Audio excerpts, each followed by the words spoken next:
En la oscuridad de la noche, un silencio inquietante se cernía sobre el cementerio. Una tumba, la de un hombre poderoso, había sido profanada. Pero esto no era un robo cualquiera. El 12 de abril de 1974, la noticia sacudió a Argentina. El féretro del expresidente Pedro Eugenio Aramburu había desaparecido. Un acto audaz, un mensaje claro. Pero ¿quién estaba detrás? No buscaban joyas ni riquezas. Querían un intercambio. Una ofrenda macabra para saldar una deuda histórica, un eco resonando desde las profundidades del pasado argentino. Para entender este enigma, debemos viajar al pasado, a una Argentina dividida por ideologías, pasiones y figuras que trascendieron la vida misma para convertirse en símbolos. Pedro Eugenio Aramburu, un militar de carrera, ascendió al poder en un golpe de Estado en 1955. Fue la cabeza de la Revolución Libertadora que derrocó a Juan Domingo Perón. Su figura se convirtió en el blanco de quienes veían en él al opresor, al usurpador que había despojado al pueblo de su líder y, lo que es peor, de su mayor icono. Mientras tanto, una nueva fuerza emergía de las sombras, la guerrilla Montoneros. Jóvenes idealistas, radicalizados y dispuestos a todo por su causa peronista. En 1970, 4 años antes del suceso en el cementerio, los montoneros ya habían golpeado con brutalidad, secuestrando al propio Aramburu de su domicilio. Tras un juicio revolucionario clandestino, lo condenaron y ejecutaron. Fue un acto que marcó un punto de no retorno en la espiral de violencia política en Argentina.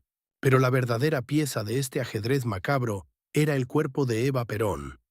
Desaparecido tras su derrocamiento, se había convertido en un fantasma que perseguía a la nación. Los montoneros consideraban a Aramburu responsable de la desaparición y profanación del cuerpo de Evita. Su muerte fue su primera venganza, su macabro ajusticiamiento. Lo enterraron en secreto, en un lugar que solo ellos conocían. Pero el símbolo que representaba Aramburu, incluso muerto, seguía siendo una pieza de ajedrez. 4 años después, el peronismo regresaba al poder. Juan Domingo Perón volvía del exilio, pero la herida de Evita, su cuerpo desaparecido, aún sangraba en el corazón de sus seguidores. Los montoneros, con Perón de vuelta, vieron su oportunidad para forzar la mano, para traer de regreso a la compañera eterna. Aramburu, aún en su tumba secreta, era su moneda de cambio. La planificación fue meticulosa. Cada paso, cada sombra, cada herramienta necesaria para exhumar el cuerpo de Aramburu, 4 años después de su muerte, en una misión digna de una novela de espías. La noche del 12 de abril de 1974, bajo el manto de la oscuridad, la tumba de Aramburu fue abierta.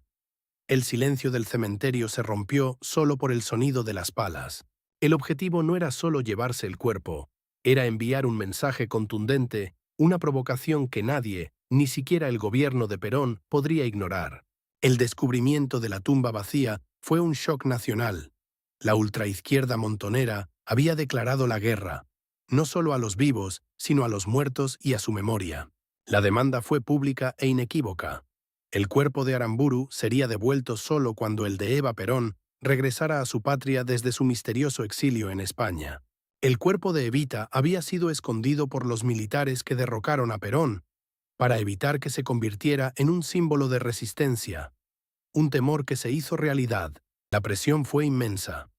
Tras años de silencio y secretismo, el gobierno español, por fin, accedió a repatriar los restos de Eva Perón a Argentina. Su regreso era inminente. En 1974, el ataúd de Eva Perón aterrizó en Buenos Aires. Un capítulo de dolor y misterio llegaba a su fin, impulsado por un acto de profanación y una demanda audaz. El intercambio se concretó. El cuerpo de Aramburu fue devuelto a su familia, y Eva Perón finalmente descansó en paz en su tierra. Dos cadáveres, el epicentro de una tragedia política.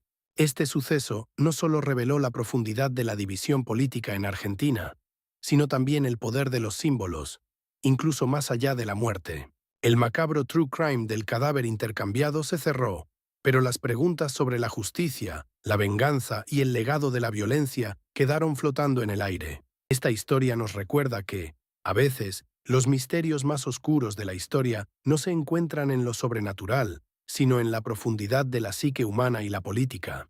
Los muertos, en este caso, se convirtieron en peones de un juego de poder arrastrados a una danza macabra que definió una era. Su descanso fue una batalla más. ¿Qué otros secretos inconfesables oculta el pasado? ¿Hasta dónde estamos dispuestos a llegar por una causa o por un símbolo? Historias como esta demuestran que la realidad puede superar a la ficción más retorcida. La historia nos espera, llena de sombras y enigmas.